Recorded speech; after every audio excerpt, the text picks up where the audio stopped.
Há mais de 4.000 anos, Deus apareceu para Abraão na Mesopotâmia e disse a ele: sai-te da tua terra, da tua parentela e da casa de teu pai para a terra que eu te mostrarei, e far-te-ei uma grande nação. Abraão obedeceu ao Senhor e veio para a terra prometida de Canaã, onde viveu com seu filho Isaque e seu neto Jacó, cujo nome foi mudado posteriormente para Israel. Israel e seus 12 filhos foram para o Egito por causa da fome na terra de Canaã, e ali se transformaram em uma nação poderosa. Os egípcios se sentiram ameaçados com a presença da poderosa nação de Israel entre eles e os escravizaram, tornando suas vidas amargas com uma severa servidão. Depois de 430 anos no Egito, eles foram libertados da escravidão por Moisés. Atravessaram o Mar Vermelho e foram para a Arábia, onde receberam a lei do Monte Sinai. A geração de israelitas que saiu do Egito com Moisés não pôde entrar na terra prometida por causa da falta de fé no Senhor. Eles foram obrigados a peregrinar pelo deserto por 40 anos, até nascer uma nova geração de crentes no Senhor, e então entraram na terra prometida com Josué. Ao longo de 400 anos, as 12 tribos de Israel foram governadas pelos juízes, segundo a lei de Moisés. Quando desejaram um rei, como todas as outras nações, Deus indicou Saul, que reinou sobre eles durante 40 anos, seguido pelo rei Davi, que também reinou por 40 anos, e pelo filho de Davi, Salomão, que reinou outros 40 anos. No reinado de Salomão, o reino de Israel foi o mais glorioso e o primeiro templo foi erguido. Mas como o coração de Salomão se afastou de Deus em sua velhice, Deus lhe disse que 10 tribos não seriam governadas por seu filho. Após a morte de Salomão, o reino de Israel foi dividido e as 10 tribos do norte foram governadas por uma série de reis perversos que não descendiam de Davi e Salomão.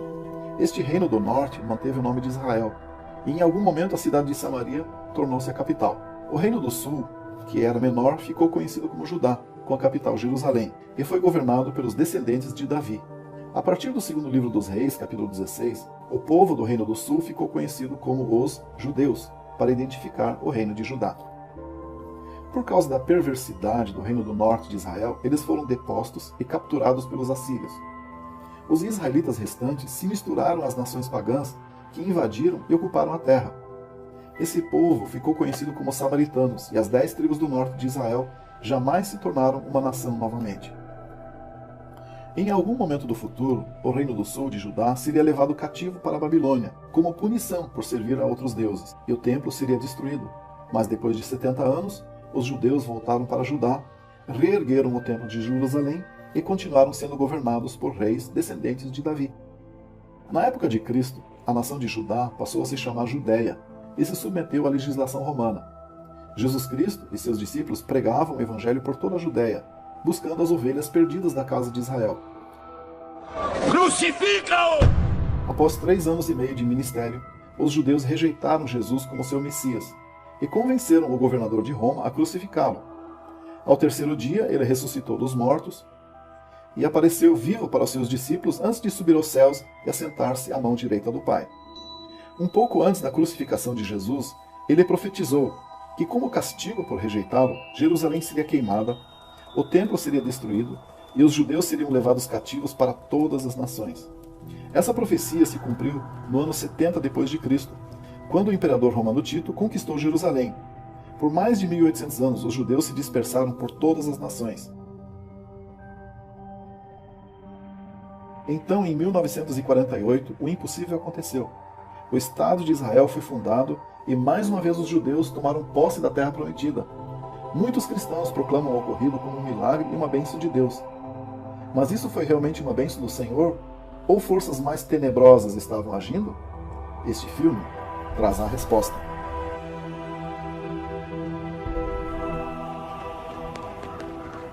Para entender a fundação do moderno Estado de Israel, é preciso entender a história do povo judeu de 70 a C até aquele tempo. Você tem que entender que a religião deles não é mais baseada na Bíblia, de forma alguma. Por exemplo, desde que o templo foi destruído, eles deixaram de fazer sacrifício de animais. No que diz respeito ao sacrifício de animais, isso foi extinto. Acabou. O que se desenvolveu no judaísmo foi um sistema de orações, como uma espécie de substituto. Bem, eu acho que isso foi o começo da modernização, e eu realmente acredito nisso. Após a destruição daquele templo, os judeus deixaram de ter uma localização central. Eles se dispersaram, eles mudaram literalmente a natureza do judaísmo, e a forma portátil do judaísmo propiciou uma transformação do judaísmo sacerdotal para o judaísmo rabínico.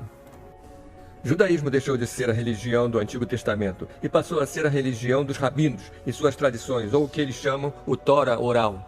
Talmud é o livro sagrado dos judeus. Representava os dizeres dos rabinos. Ele é conhecido como a sabedoria dos rabinos. O Talmud é uma compilação de todas as discussões importantes ocorridas do 2º século a.C. até o 5º século da era cristã. É uma espécie de enciclopédia do conhecimento judaico.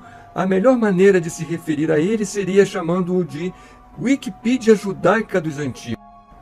Sim, porque várias pessoas participaram. Certo. Ele não foi escrito por uma pessoa só. Várias centenas de estudiosos, centenas de autores.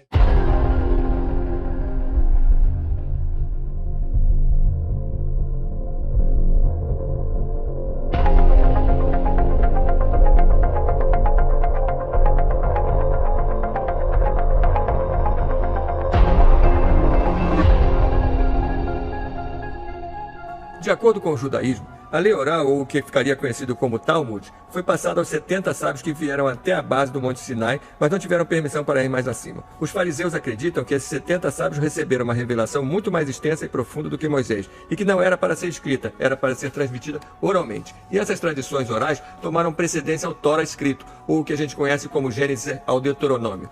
Evidência disso é achada no próprio Talmud. Erubim 21b. Meu filho, seja mais cuidadoso na observância das palavras dos escribas do que das palavras do Tora.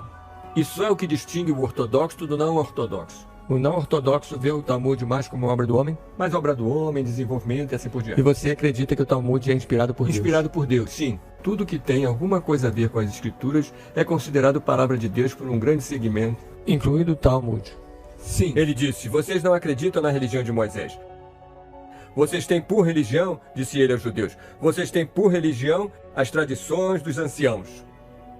Em Marcos capítulo 7, versículo 7, Jesus disse dos fariseus: Em vão, porém, me honram, ensinando doutrinas que são mandamentos de homens. E o Talmud é a doutrina dos homens. Não é possível para uma pessoa comum, não treinada, apenas ler o Talmud e entender a lei oral. É muito complexo. Você precisa de um professor. Um rabino típico terá lido de capa a capa?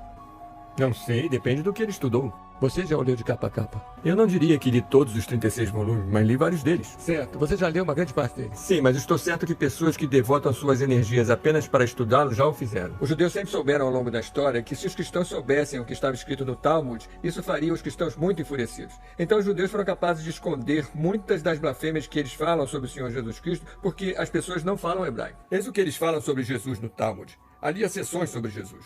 Na verdade, existe um livro inteiro escrito pelo diretor de estudos judaicos da Universidade de Princeton, Dr. Schaeffer, um judeu.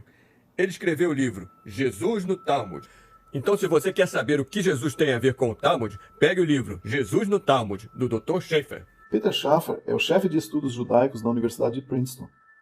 Em seu livro, Jesus and the Talmud, ele comenta e analisa cada menção feita a Jesus nas páginas do Talmud. Tenha em mente que o Talmud foi escrito centenas de anos depois que Cristo viveu. Então nele há referências sobre Jesus, e são odiosas e blasfemantes referências. Segundo o Talmud, Jesus nasceu em consequência de adultério. Era o filho bastardo de Maria e de um soldado romano chamado Pantera. Ele passou os primeiros anos de sua vida no Egito, onde aprendeu magia negra, idolatria e bruxaria. Jesus nasceu de uma prostituta. No Talmud, Maria era uma prostituta. Ela tinha relações sexuais com muitos homens. O pai era um centurião romano. O Talmud blasfema ainda mais do Senhor Jesus, chamando-o de tolo e comparando-o a vilões do Velho Testamento, como Balaão, Aitofel, Doeg e Geazi. O Talmud fala sobre os judeus matando Jesus? Vagamente, mas Maimônides acredita que os judeus o mataram. Os judeus o executaram por causa de certas doutrinas suas e assim por diante. Você acredita que os judeus mataram Jesus? É possível que os judeus tenham matado Jesus. Vamos supor que o fizeram. Talvez ele merecesse morrer. Talvez fosse um criador de casa. Vamos supor que o fizeram. Então matamos alguém. O Talmud de fato desdenha a respeito de Jesus morrendo jovem. Nessa passagem, você ouviu que idade tinha Balaã? Ele respondeu: homens sanguinolentos e enganadores não viverão além da metade de seus dias. Segue-se que ele tinha 33 ou 34 anos. E você diz: essa passagem diz Balaã, não Jesus. Mas olha a nota no pé da página. Balaã é frequentemente usado no Talmud como um tipo para Jesus.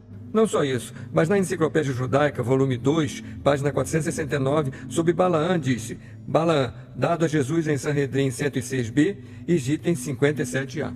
Peter Schaeffer afirma em seu livro Jesus and the Talmud que, sem dúvida alguma, a narrativa da execução no Talmud se refere a Jesus. Na verdade, o livro diz que não há motivo para se sentir envergonhado porque executamos acertadamente um blasfemador e idólatra. Jesus merecia morrer e teve o que mereceu. Em algum outro lugar, o livro afirma: ele era um blasfemador e idólatra. E mesmo que os romanos provavelmente não pudessem tratar com mais rigor, insistimos que ele recebeu o que merecia.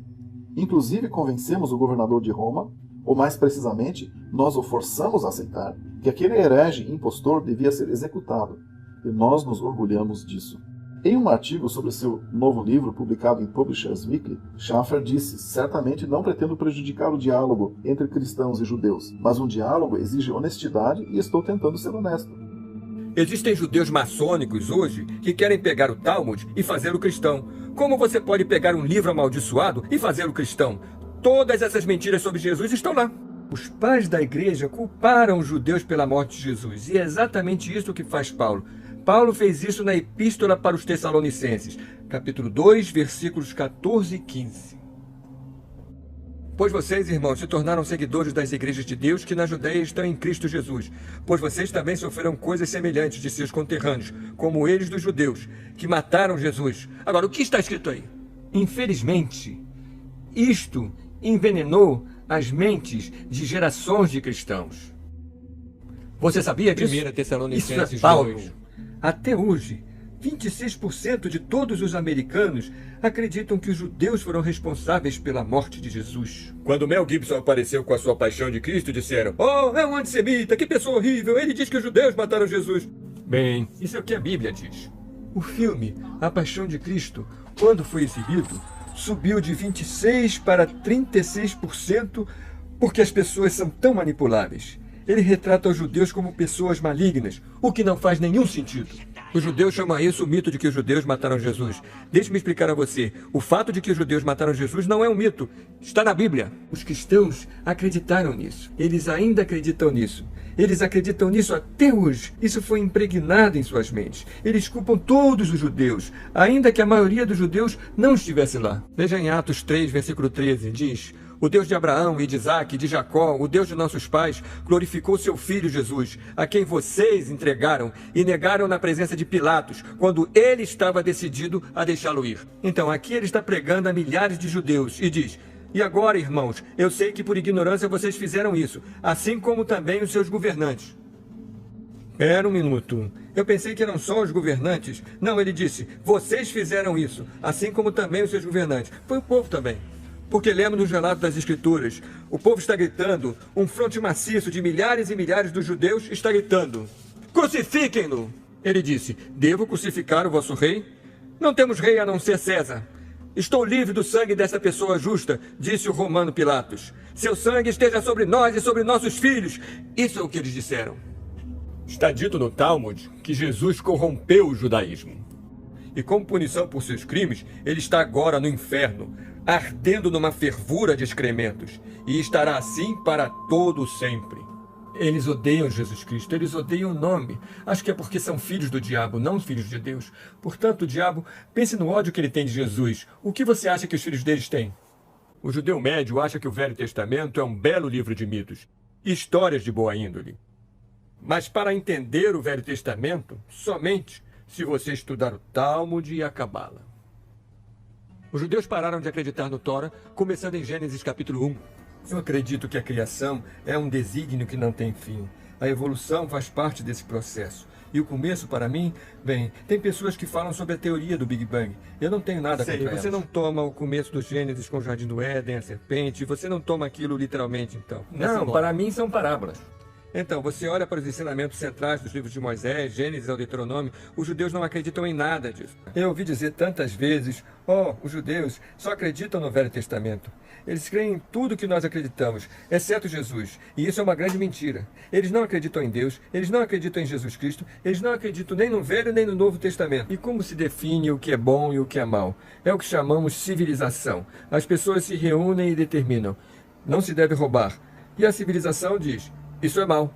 É assim que se avalia o que é bom. Se você vem de uma sociedade em que roubar é bom, então é assim que essa civilização distingue o bom do mal. Se você não rouba, você é mau. Se você rouba, você é um de nós. Existe um certo e um errado absoluto, ou roubar é sempre errado porque Deus disse assim? Não existe nada absoluto, em minha opinião. Diz em João 5, 46, 47. Porque se vocês acreditassem em Moisés, acreditariam em mim, pois ele escreveu sobre mim.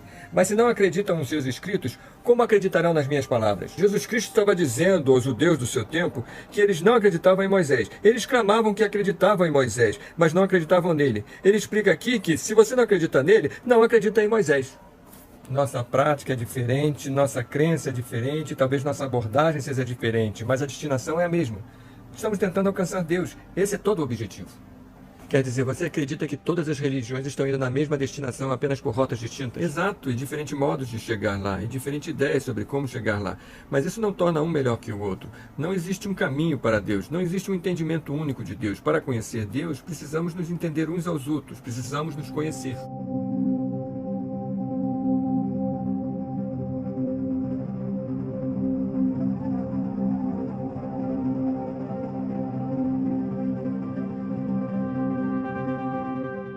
Não existe isso de uma salvação que transforma. Faça o que é certo e você estará salvo. Em todos os momentos. Deus não está no céu. Se alguém começa a me dizer que uma alma está no céu, o que essa pessoa sabe sobre as almas? As almas espirituais das pessoas no céu. Isso é coisa de criança. É assim que você fala com elas. Como é que o vovô não voltou para casa hoje? Oh, ele está no céu. E quanto ao inferno, é o inferno algo que faz parte do judaísmo ou não? Isto é, um lugar de punição no fogo? Eu já estive no inferno. O que chamamos de inferno é o Vale de Hinnom. Topek também, certo? Existe um lugar fora de Jerusalém chamado Vale dos Filhos de Hinnom. Neste lugar, os pagãos costumavam oferecer sacrifícios humanos. E por extrapolação, alguns acreditavam de alguma maneira que existia um lugar assim no universo. Um lugar para onde iriam as pessoas perversas. Quer dizer, você não acredita que o Antigo Testamento ensine qualquer espécie de inferno literal, certo? Não. Ok, certo. Muita gente vai lhe falar que, segundo a Bíblia, se você não fizer isso ou aquilo, terá uma vida má ou irá para o Néder. Inferno. Bom, eu não subscrevo essa ideia de qualquer maneira, mas meu sentimento é diferente. Se os judeus não acreditam na história da criação de Gênesis 1, eles não acreditam na história de Adão e Eva literalmente, eles não acreditam em Noé, não acreditam na Torre de Babel, caçoam dessas histórias, não acreditam em circuncidar adultos, não acreditam em sacrifícios de animais, em que parte do Torá eles acreditam? Este é supostamente o seu livro mais enaltecido. No entanto, quando você olha para todos os particulares do que o Torá ensina, eles não acreditam em nenhum deles. Hoje você tem um monte de cristãos evangélicos na América que são muito pró-Israel. Cristãos que são realmente zelosos em seu apoio a Israel. Isso foi sempre assim ao longo da história? Isso é um fenômeno novo? Não foi sempre assim ao longo da história. Tradicionalmente, o cristianismo era essencialmente antissemita. O fenômeno dos sionistas cristãos é relativamente recente. Eles mantêm que os judeus são o povo escolhido de Deus, serão sempre o povo escolhido de Deus. Eles usam o termo a menina dos olhos de Deus. Isso é um fenômeno mais recente? Sim, poucas centenas de anos, até onde eu sei, não é tão antigo. A teologia da substituição tem jogado um papel muito importante no cristianismo. O que é a teologia da substituição? A teologia da substituição é a raiz e os ramos do antissemitismo cristão. É como um vírus na igreja. Basicamente, ela diz que a igreja atual substitui Israel, e essa teologia que desconsidera a posição do povo judeu e o substitui pela igreja, a nova e verdadeira Israel espiritual, é muito perigosa, porque, para mim, é a principal causa do antissemitismo. Muitos teólogos, ao longo dos séculos, pregaram a teologia da substituição. Pode nomear alguns que pregam isso? Eu tenho aqui tudo sobre John Chrysostom. E ele é o principal antissemita da igreja. A sinagoga é pior do que um bordel. É o covil dos canalhas e a aglutinação de feras selvagens. O templo de demônios dedicados a cultos de idolatria. O refúgio dos debochados e a caverna de diabos. É uma assembleia criminosa de judeus. um local de reunião para os assassinos de Cristo, um antro de ladrões, uma habitação de iniquidade, um abrigo de diabos, um sorvedor e um abismo de perdição. E eu diria o mesmo sobre suas almas. Eles demonizaram os judeus. Isso ainda está presente na mente de muitos. Através da história, os cristãos não têm visto os judeus como o povo escolhido de Deus. Eles olhavam para eles como um povo que rejeitou Cristo e foram, por isso, rejeitados por Deus. Por exemplo, o último livro escrito por Martim Lutero antes de morrer foi intitulado Os Judeus e Suas Mentiras. E nesse livro ele dá todos os tipos de argumentos nas Escrituras mostrando por que os judeus não são o povo escolhido de Deus. E ele também expõe um monte de ensinamentos blasfemantes no Talmud. Em seu derradeiro sermão, ele pregou sobre os judeus e afirmou que os judeus odeiam nosso Senhor e Salvador Jesus Cristo. E pelo comportamento pérfido deles, eles criaram todo tipo de estratagemas e ardis para nos enganar. Ele ficou tão revoltado, ele de fato disse, devíamos ir e queimar todas as cópias do Talmud. Ele estava enfurecido com o Talmud. É evidente que os judeus hoje o consideram um grande antissemita. Santo Agostinho não era nada melhor. Ele também era antissemita. Isso mesmo. Ele era muito aviltante. Tudo isso é puro ódio. Não importa se você está ouvindo John Crisóstomo, Santo Agostinho, Pedro Venerável, Martinho Lutero, João Calvino. Cite aí os pais da igreja. Cite aí os líderes protestantes ao longo da história. Eles todos dizem a mesma coisa a respeito dos judeus, que são a sinagoga de Satanás, que é uma religião falsa. Essa doutrina de que os judeus são ainda o povo escolhido de Deus é uma nova doutrina. Você sabe, lá atrás, antes do século XVIII, todos reconheciam o que estamos falando agora. Mas alguma coisa começou a mudar. Primeiro com o Dr. Cyrus Scofield. Scofield era um homem divorciado, tinha problemas com álcool. Era um advogado que virou pastor. Ele se separou da primeira mulher, Leontine Serré, em 1883, um ano depois de escrever seu primeiro livro, Manejando Bem a Palavra da Verdade. Em 1882, ele escreveu esse seu primeiro livro e em 1883 ele larga sua primeira mulher e se casa com outra. Então se torna pastor no Texas, muito famoso e popular. A Bíblia Dispensacional Premilênio Scofield foi editada com aporte financeiro de importantes empresários, alguns dos quais com vínculos religiosos questionáveis. Ele conhecia varejistas judeus que o fizeram membro de um clube, chamado Clube do Lotus, uma espécie de sociedade secreta, e de repente estava cheio de dinheiro. Esse advogado corrupto, que abandonara a esposa e foi considerado culpado de muitos delitos penais enquanto procurador corrupto. Mas Scofield recebeu dinheiro, e o Oxford, grupo da Inglaterra, publicou sua Bíblia. Por que eles pegariam um advogado patife e o fariam editor de uma Bíblia? E então, de repente, surgiram milhões de dólares para promovê-la. Com essa quantidade de dinheiro, a Bíblia decolou e basicamente selou o negócio para os judeus. A Bíblia de Estudo Scofield é muito para Israel, muito sionista, e este livro, mais que qualquer outro livro, mudou o pensamento de uma geração inteira de evangelizadores mais jovens. Outra crença dos cristãos da atualidade, que é incorreta e não se encontra nas Escrituras, prega que devemos abençoar Israel. Eles se valem do que chamam de pacto abraâmico. Eles se baseiam no Gênesis 12 e dizem, precisamos abençoar Israel. Se quisermos a bênção de Deus, temos que abençoá-los. Gênesis capítulo 12, versículo 1 a 3, é a principal escritura na qual Deus chama e abençoa Abraão. Consta o seguinte texto, ora, o Senhor disse a Abraão, sai-te da tua terra, da tua parentela, e da casa de teu pai para a terra que eu te mostrarei. E far-te-ei uma grande nação, e abençoar-te-ei, e engrandecerei o teu nome, e tu serás uma bênção. E abençoarei os que te abençoarem, e amaldiçoarei os que te amaldiçoarem, e em ti serão benditas todas as famílias da terra.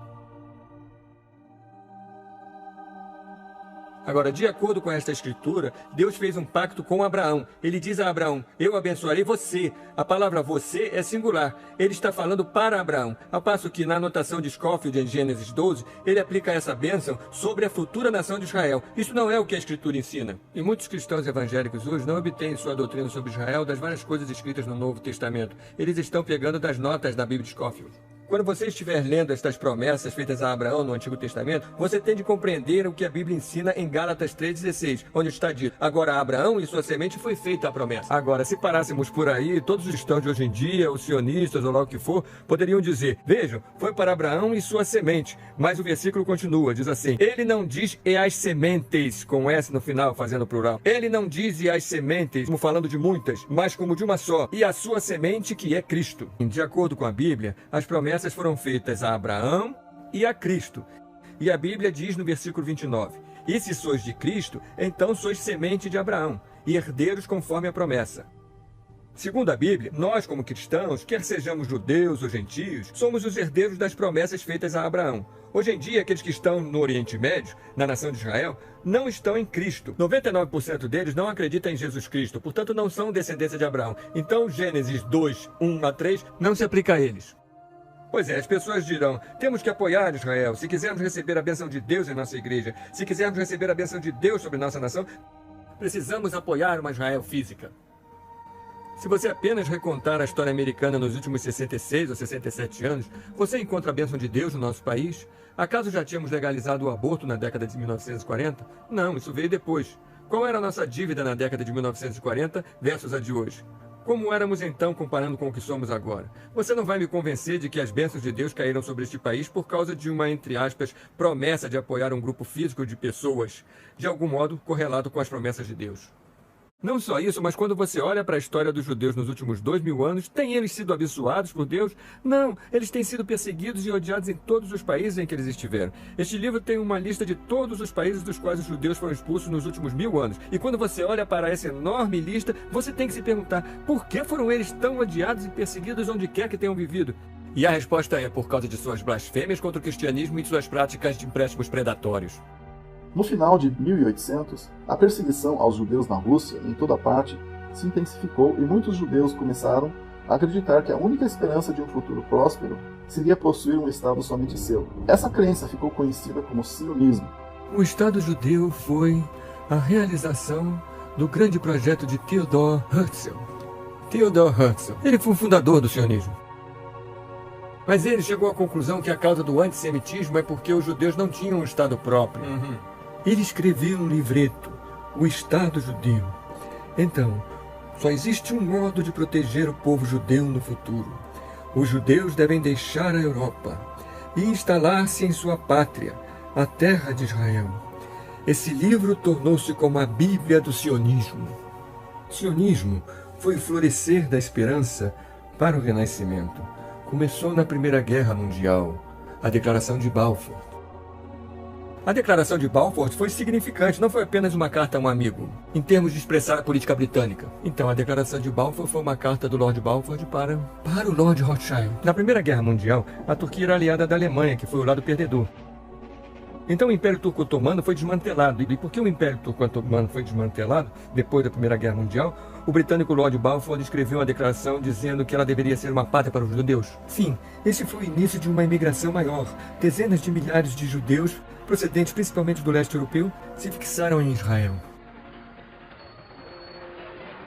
A Declaração de Balfour foi uma carta para o Lord Rothschild. Então, para entender a Declaração de Balfour, temos que entender quem foi Lord Rothschild.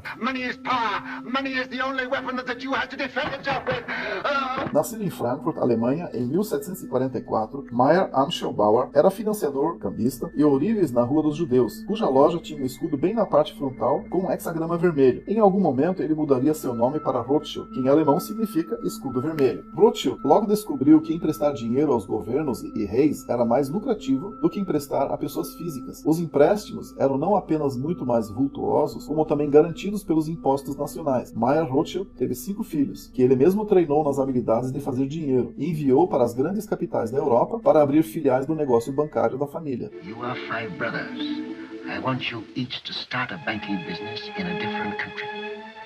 One to go and open a house in Paris, one in Vienna, one in London. Choose the most important centers, so that when money is to be sent from here to London, let us say, you won't have to risk life and gold. Hampshire, here in Frankfurt, will just send a letter to Nathan in London saying, pay so-and-so, and that will be offset by loans from London to Frankfurt. Understand? Yes. In your day, there will be many wars in Europe.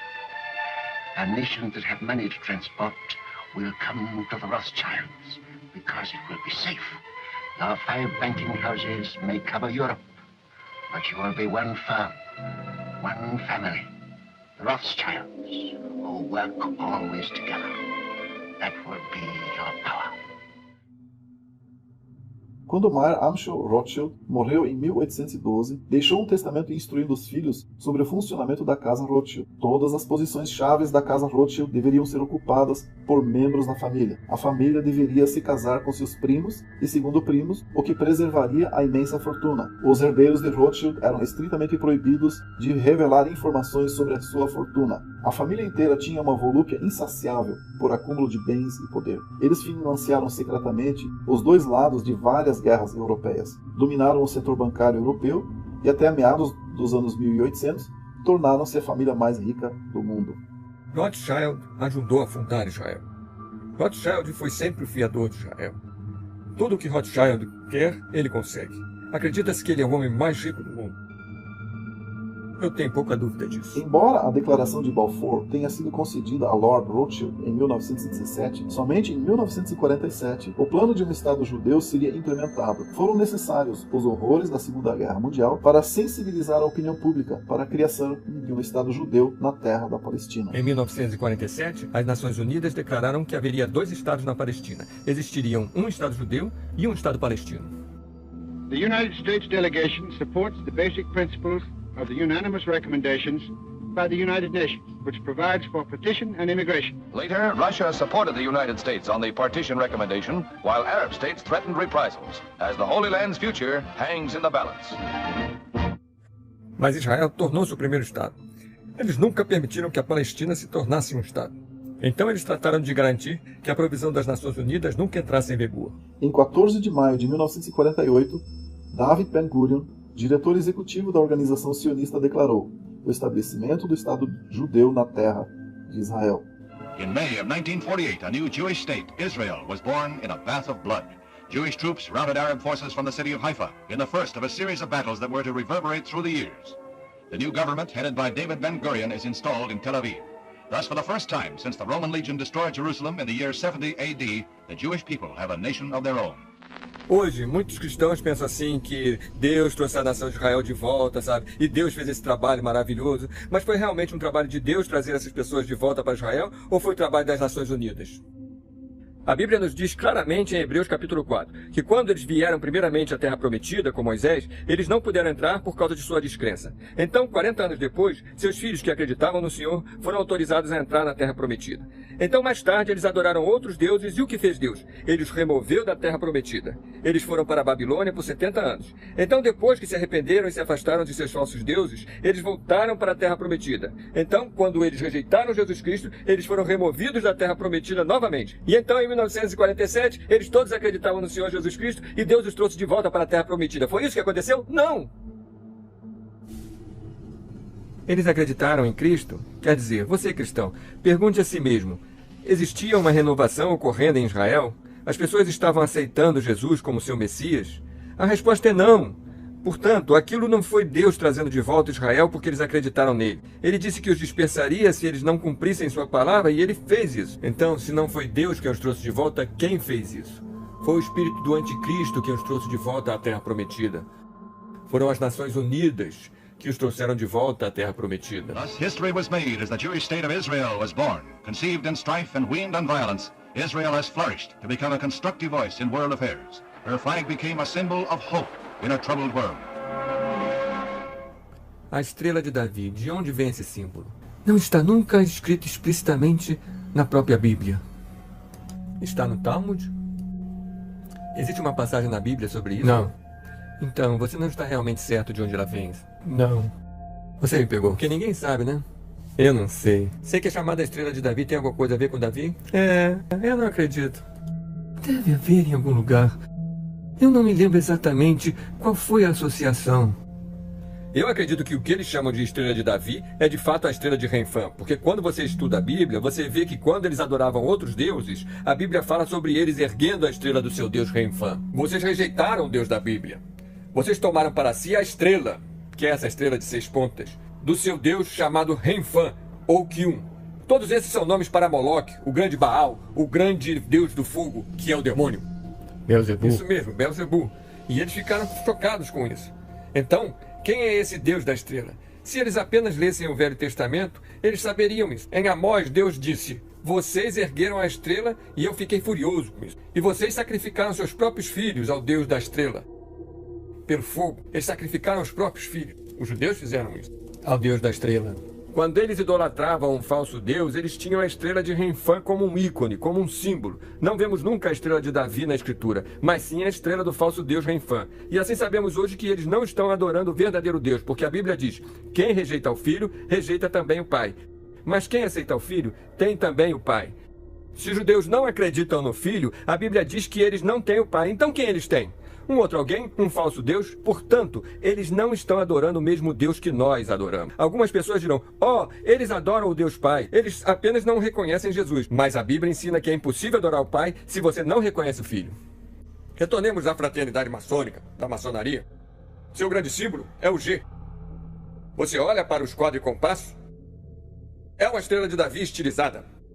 De fato, eles têm a estrela de Davi inteira em vários templos maçônicos. Por que isso? A maçonaria é um estudo do judaísmo e da Cabala. The Jewish Tribune newspaper, on October 28, 1927, stated, Freemasonry is based on Judaism.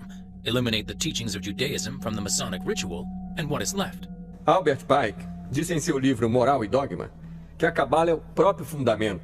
Sem a Cabala, não teríamos os 33 rituais da loja maçônica. Mas o Deus que eles idolatram, o grande arquiteto, é Moloque, o Deus da estrela. Se alguém disser para mim que os judeus não foram lançados sob uma grande maldição pelo próprio Jesus, está lá.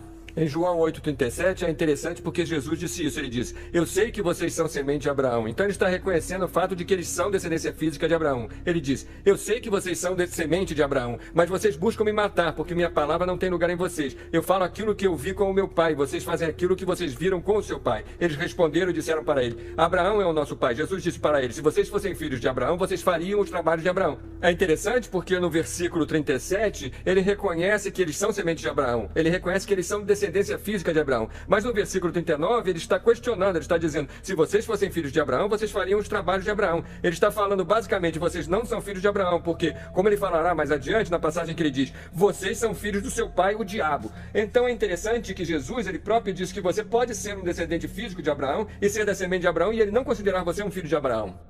Há uma outra passagem.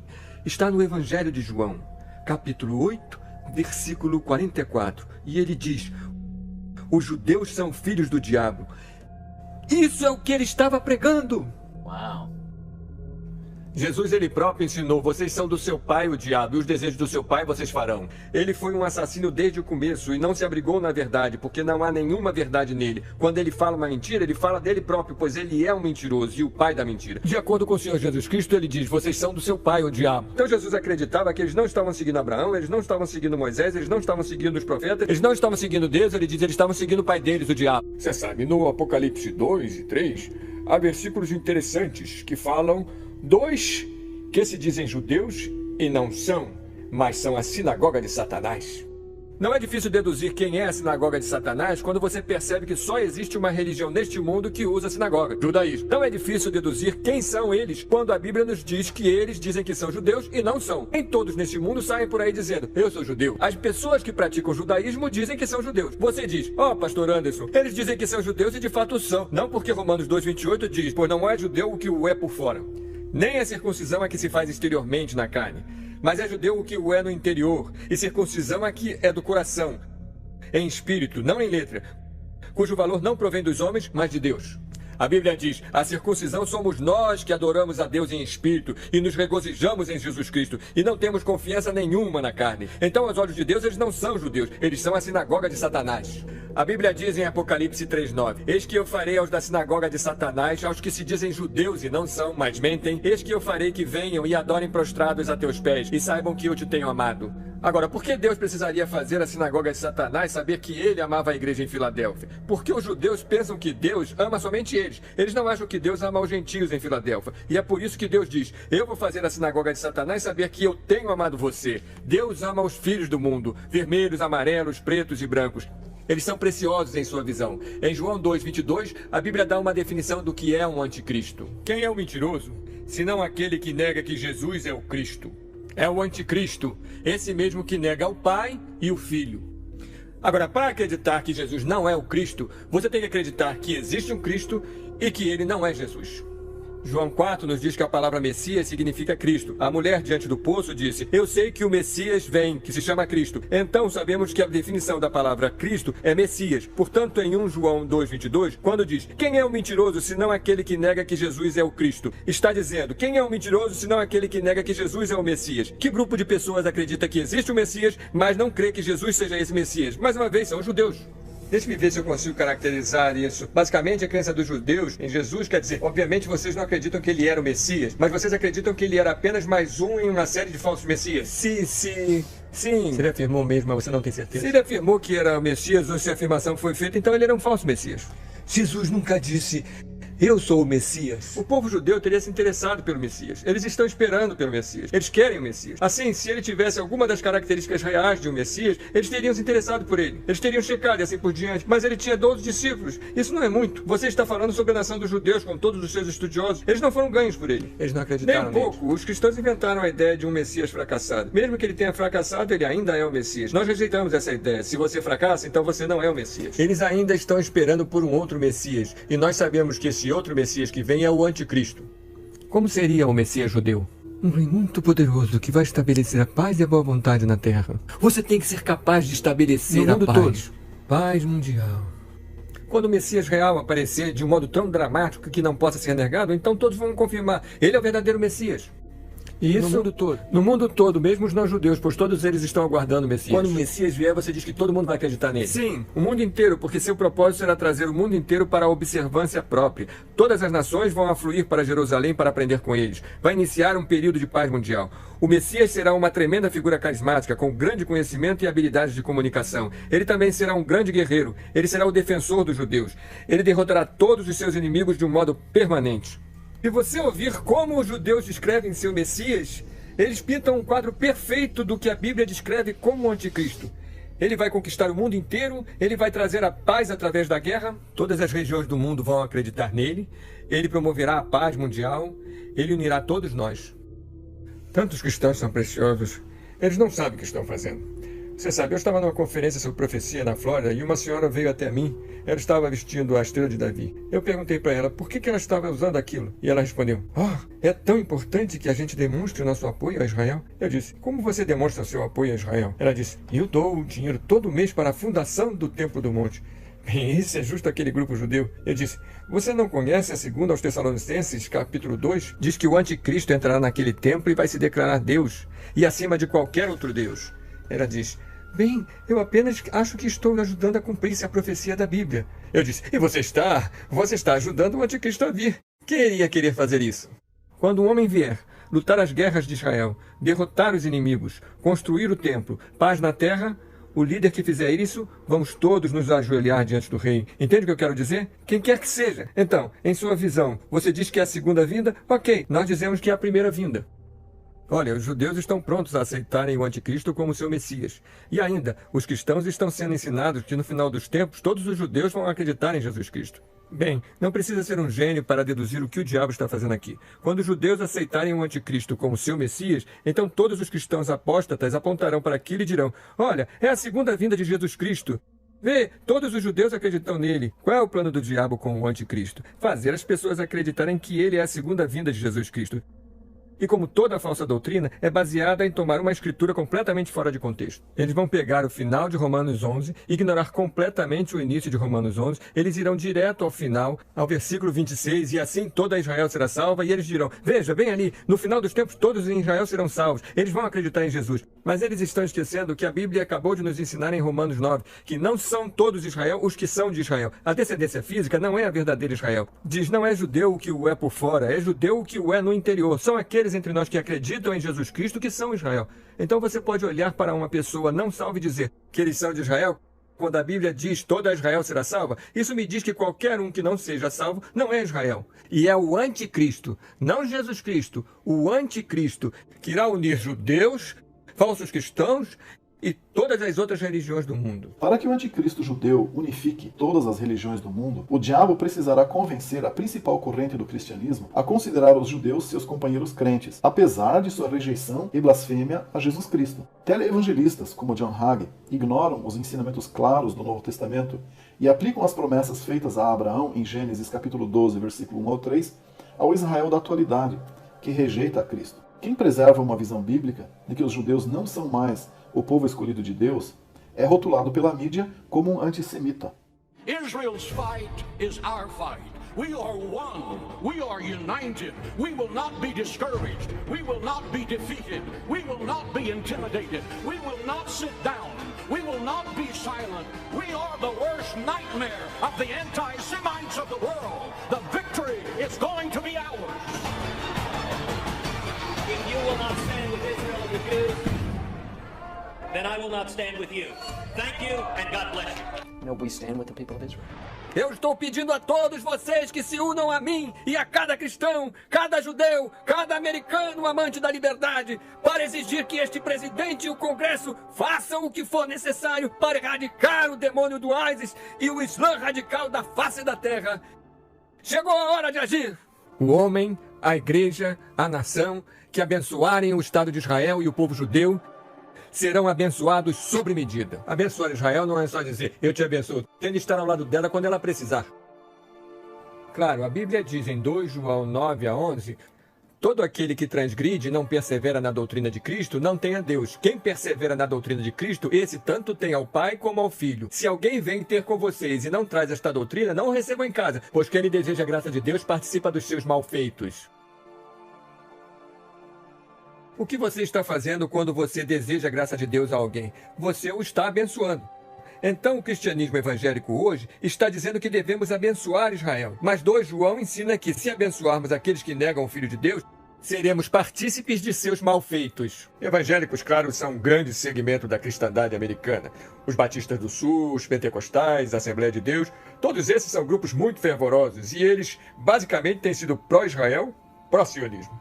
Muitos deles de fato, fecharam a porta para a conversão, dizendo, você não precisa de Jesus, você é judeu. No jornal Houston Chronicle, John Hagee foi citado como autor da seguinte afirmação: não estou tentando converter o povo judeu para a fé cristã. Nada em The Night to Honor Israel, uma noite para homenagear Israel, faz isso. Na verdade, a tentativa de converter judeus é uma perda de tempo. A pessoa judia, que tem suas raízes no judaísmo, não vai se converter ao cristianismo. Todos os demais, quer sejam budistas ou Bahá'í, precisam crer em Jesus, mas os judeus não. Os judeus já têm um pacto com Deus que nunca foi substituído pelo cristianismo. E realmente essa é a coisa mais antissemita que se pode dizer. Não evangelize os judeus, porque isso os mandará para o inferno. A Bíblia diz, aquele que crê no Filho tem a vida eterna, mas aquele que não crê no Filho não verá a vida, mas a ira de Deus sobre ele permanece. Mas John Hagee ensina que os judeus já estão prontos para ir, não precisamos evangelizar os judeus. Bem, John Hagee está totalmente errado. A Bíblia nos diz que devemos ganhar as almas perdidas e pregar o Evangelho para todas as criaturas. Citei anteriormente C. Scofield, que se divorciou e se casou novamente. Não é interessante que John Hagee tem a mesma história? Divorciou-se da mulher, casou-se de novo com uma outra e lidera uma grande igreja pentecostal e enfatiza Israel ao ponto da idolatria. Livre! É livre mesmo! Dê a ele louvor e glória na casa de Deus! From the 18,000 people who belong to his church in San Antonio, Texas, John Hagee today. To the 99 million homes he says tune into his weekly radio and television broadcast, John Hagee has built an empire sharing the gospel of Israel with evangelicals around the world. Jesus Christ. And as the leader of Kufan, his power extends from the pulpit to politics. John Hagee é um falso professor blasfemo que ensina que Jesus Cristo não veio à Terra para ser o Messias. Em defesa de Israel, vai sacudir a teologia cristã. O livro prova escrituralmente que o povo judeu, como um todo, não rejeitou Jesus como Messias. Também provará que Jesus não veio à Terra para ser o Messias. Provará que houve uma conspiração do Calvário entre Roma e o sumo sacerdote Herodes para executar Jesus como um insurrecionista perigoso demais para viver. Se Jesus se recusou por palavras de fato ser o Messias, como podem os judeus serem culpados de rejeitarem o que nunca lhes foi oferecido? Leia nessa chocante exposição em defesa de Israel. Este último livro do pastor John Hagee está destinado a gerar debates acirrados entre os cristãos em todo o mundo. John Hagee não é de uma igreja batista independente, nem um seguidor da Bíblia King James, de modo que muitos dos que assistirão a esse documentário dirão, esse não é um dos nossos. Pois bem, e quanto a Sam Gibb, que há cerca de 1 ano pregou em uma igreja em Idaho e disse, e posso até citar palavra por palavra, vocês sabem de que eu nunca chamo Jesus, eu nunca o chamo de meu Messias. You know what I never called Jesus Christ? Sabe do que eu nunca chamei Jesus Cristo? I never called him my Messiah. Eu nunca o chamei meu Messias. You know why? I said, oh, he's the Messiah. He's your Messiah. Sabe por quê? Vocês dirão, ele é meu Messias, ele é o seu Messias? Unless you're a Jew, he's not your Messiah. Se não é judeu, ele não é seu Messias. We were never promised a Messiah. Nunca nos prometeram um Messias. Lamento, mas Sam Gibb está errado. Ele pode ser até popular entre os batistas independentes, mas está errado. Seja Sam Gibb ou Peter Huckman ou quem quer que seja, a palavra de Deus é a palavra de Deus e nós não permitimos nem que Scofield, nem John Hagee, nem nosso pregador favorito, nem nosso professor predileto interfira no que a palavra realmente diz. Jesus Cristo é o Messias, ele é meu Messias, ele é o Messias de todo mundo. Hagee prossegue dizendo no artigo do jornal Houston Chronicle, muitos teólogos cristãos são antissemitas, porque dizem que o pacto com os judeus acabou, que os judeus foram substituídos pelo cristianismo e que Israel não merece os militares americanos e seu apoio. Os sionistas cristãos não somente gostam de ver o Hagee pregar que os cristãos devem apoiar Israel, como também exige que o governo americano apoie Israel militar e financeiramente. Como os cristãos evangélicos constituem grande parte da população votante, os políticos zelosamente fazem uma viagem até Israel para rezar para o Deus dos judeus diante do Muro das Lamentações. Deixe-me dizer isso. Aqueles que odeiam Israel odeiam a América, e aqueles que odeiam os judeus odeiam os cristãos. Então, oposição a Israel é oposição a Deus. E eu não me importo com aquilo em que eles acreditam ou onde eles estão na linha do tempo espiritual, porque não é problema meu. Eu tenho o apoio dele e não importa o que ele faz, nem onde ele está. Desde que invoque o nome de Javé, o Deus de Abraão, Isaque e Jacó, ele é meu irmão. Haverá, eu acho, um volver na direção de um cristianismo mais bíblico, um cristianismo mais judaico. E as linhas entre nós do tipo, esses são cristãos, aqueles são judeus, serão como, aqueles são nossos irmãos. Israel agradece o apoio do povo americano e dos presidentes americanos, de Harry Truman a Barack Obama. De fato, tenho orgulho de dizer que nenhuma administração norte-americana tem dado mais suporte à segurança de Israel do que a nossa. Nenhuma. Não permitam a que ninguém lhes diga o contrário. É incontestável. Reconhecemos o direito de Israel a se defender e o dever da América de apoiá-los. Em 2 Crônicas 19, um rei divino de nome Jeosafá estava indo ajudar Israel militarmente. Eis o que Deus disse a ele. E Jeú, filho de Anani, o vidente, saiu ao encontro do rei Jeosafá e lhe disse, devias tu ajudar ao ímpio e amar aqueles que odeiam ao Senhor? Por isso virá sobre ti grande ira da parte do Senhor. Então, estão nos dizendo hoje que se apoiarmos a nação de Israel, seremos abençoados por Deus por causa de Gênesis 12, quando em realidade a Bíblia ensina que se ajudarmos uma nação ímpia e perversa como Israel, teremos sobre nós a ira do Senhor. Por que deveríamos nós, como cristãos acreditantes na Bíblia, apoiar a nação de Israel, quando a nação de Israel não permitirá sequer a um cristão imigrar ao país dele? Se você quiser imigrar para Israel, você tem que renunciar ao nome de Jesus Cristo. Então, para alguém se tornar um judeu ortodoxo ou ganhar o direito de retorno, ele tem que renunciar ao cristianismo, por exemplo. Eles têm. Você não pode ser um judeu e um cristão. É um ou outro. Então, com respeito ao moderno Estado de Israel, ele requer a renúncia à ex-afiliação religiosa, ele requer um número de rituais que são destinados a purificar a pessoa de sua afiliação religiosa anterior. Alguém que não é judeu não teria apenas um convite automático para emigrar para Israel? Não como cidadão. Não como cidadão. Para emigrar para Israel seria necessário renunciar ao cristianismo, para se tornar um cidadão, e também precisaria ser convertido por um rabino ortodoxo. Eu, pessoalmente, conheço homens que foram para Israel acreditando que Israel é a terra prometida e que os judeus são o povo escolhido de Deus, e eles foram para lá com isso no coração, e eles foram lá para testemunhar a eles e contar-lhes sobre Cristo. Mas aí é legal distribuir panfletos em Israel. Os policiais virão, os assediarão, eles ainda ficarão sob ameaça de prisão ou deportação. A Bíblia é verdadeira quando diz que eles são inimigos do Evangelho. Diz bem aí na palavra de Deus, eles são inimigos do Evangelho. Em junho de 2014, durante o mês do orgulho gay, a Embaixada dos Estados Unidos estendeu a bandeira americana e abaixo da bandeira americana eles hastearam a bandeira do orgulho gay. E pelos últimos anos, Tel Aviv tem sido votada a cidade gay número 1 no mundo. Dentre a própria comunidade gay, eles têm votado Tel Aviv como lugar número 1 no mundo. Nem São Francisco, nem Nova York, mas Tel Aviv. Nós fomos estabelecidos para o estabelecimento de Israel. Nossas identificações estão por toda parte. Tire $1 do seu bolso. Veja o grande selo. Você nota que entre as asas abertas da águia, você verá a estrela de Davi, formada por 13 estrelas. Por que a estrela de Davi está ali? Em torno daquela estrela está o resplendor de nuvens da glória de Shekinah, representando a glória de Shekinah que estava sobre o tabernáculo. George Washington disse: eu quero que isso esteja no dólar, de modo que as pessoas reconhecerão a contribuição do povo judeu para os Estados Unidos da América. Os cristãos atuais estão não somente sendo instruídos a apoiarem os judeus e Israel, como também as estranhas doutrinas do Talmud e da Cabala estão se alastrando nas igrejas e sendo ensinadas como doutrina cristã. Por exemplo, muitos pastores fazem uso do termo Shekinah, como se pertencesse ao Velho Testamento em hebraico, quando na realidade a palavra Shekinah nunca é encontrada uma única vez na Bíblia. Então, a Shekinah se refere à presença divina. E é uma palavra feminina a propósito, não é masculina. Por exemplo, o velho rabino Shimon estava nos ensinando sobre Shekinah, a metade feminina de Deus, e seu romance com seu parceiro divino, o sagrado, abençoado seja ele. Então, existe uma crença de que Deus possa ser ambos, masculino e feminino. A Shekinah é a presença permanente de Deus no universo. É o que emana do ser de Deus. Mas para os judeus, Shekinah e Deus são um e o mesmo, e é quase proibido separá-los.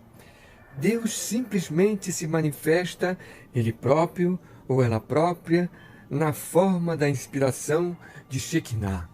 Shekinah é algo que faz parte do Talmud, faz parte do judaísmo, não do cristianismo. Apesar disso, quantos pregadores batistas têm usado essa frase, a glória de Shekinah, e não consta sequer da Escritura? A Bíblia é clara, do Gênesis ao Apocalipse, que Deus é ele, não ela. Ensinar que Deus é ambos, ele e ela, você tem um Deus diferente. A Bíblia cristã ensina que o homem foi feito à imagem de Deus, e em 1 Coríntios capítulo 11 a Bíblia diz que o homem, pois, não deve cobrir a cabeça, porque é a imagem e glória de Deus. Mas a mulher é a glória do homem. Assim, de acordo com 1 Coríntios 11, o homem não deve cobrir sua cabeça porque o homem é a imagem de Deus, ao contrário da mulher. Eis porque até mesmo no Gênesis 27 está dito: assim Deus criou o homem à sua própria imagem. A imagem de Deus, ele o criou. Macho e fêmea, ele os criou. Eles foram criados macho e fêmea, mas ele foi criado à imagem de Deus. O que significa a imagem de Deus? Parecer com Deus. Porque quando Jesus caminhou por essa terra, ele era um homem, e Deus, o Pai, é masculino.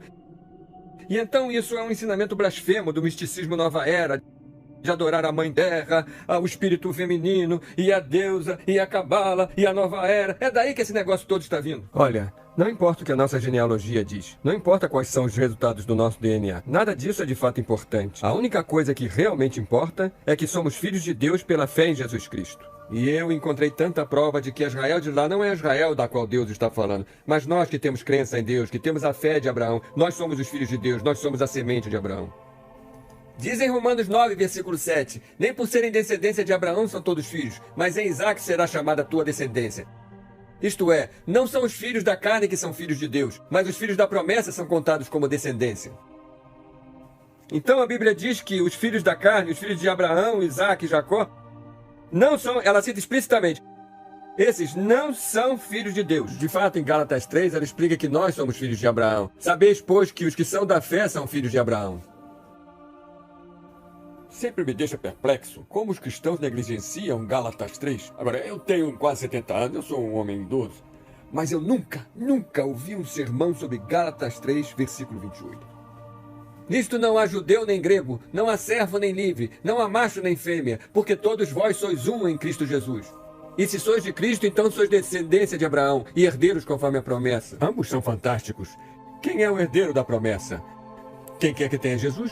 Efésios capítulo 2 lê-se: portanto, lembrai-vos de que vós, noutro tempo, éreis gentios na carne, e chamados incircuncisão pelos que na carne se chamam circuncisão, feita pela mão dos homens, que naquele tempo estáveis sem Cristo, separados da comunidade de Israel, e estranhos às alianças da promessa, não tendo esperança e sem Deus no mundo. Mas agora, em Cristo Jesus, vós, que antes estáveis longe, já pelo sangue de Cristo chegastes perto. Versículo 19: assim que já não sois estrangeiros, nem forasteiros, mas concidadãos dos santos e da família de Deus.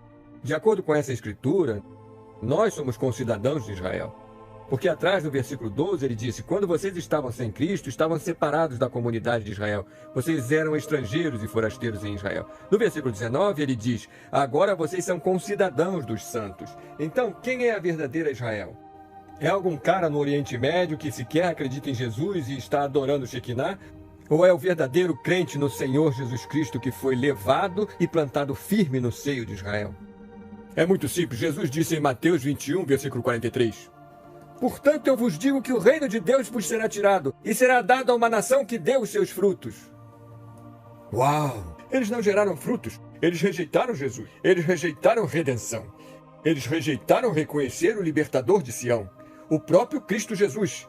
E Jesus disse: por causa disso, o reino é tirado de vocês e é dado a uma outra nação. Que nação é essa? É Síria? É América? É Inglaterra? É Alemanha? Não. Uma nação espiritual. Mas vós sois a geração eleita, o sacerdócio real, a nação santa, o povo adquirido, para que anuncieis as virtudes daquele que vos chamou das trevas para a sua maravilhosa luz. Vós que em outro tempo não eres povo, mas agora sois povo de Deus, que não tinhas alcançado misericórdia, mas agora alcançaste misericórdia.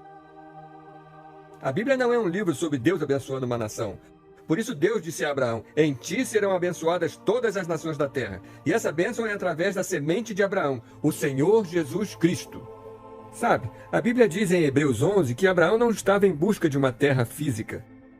Ele procurava uma cidade que tivesse fundamentos, cujo construtor e fazedor fosse Deus. Nós, cristãos, buscamos uma nova Jerusalém, buscamos uma cidade celestial. Como diz Hebreus 11, capítulo da fé, mas agora desejam uma melhor, isto é, a celestial. Por isso também Deus não se envergonha deles, de se chamar seu Deus, porque já lhes preparou uma cidade. Deus preparou uma cidade para nós, uma cidade que não podemos encontrar fisicamente nessa terra, porque é uma cidade celestial. É algo que Deus preparou para aqueles que têm fé nele. Quando buscamos Sião, quando buscamos Jerusalém, não estamos buscando essas que agora são. Não estamos buscando essas que podemos tocar. Não estamos buscando essas que espiritualmente são Sodoma, que espiritualmente são Egito. Estamos buscando essa que é celestial, que está por vir. A Bíblia diz em Hebreus 12, 22, mas chegastes ao monte Sião e à cidade de Deus vivo, a Jerusalém celestial e aos muitos milhares de anjos.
Bom, despeço-me lhe desejando que fique na paz de El e na graça de Yelcha.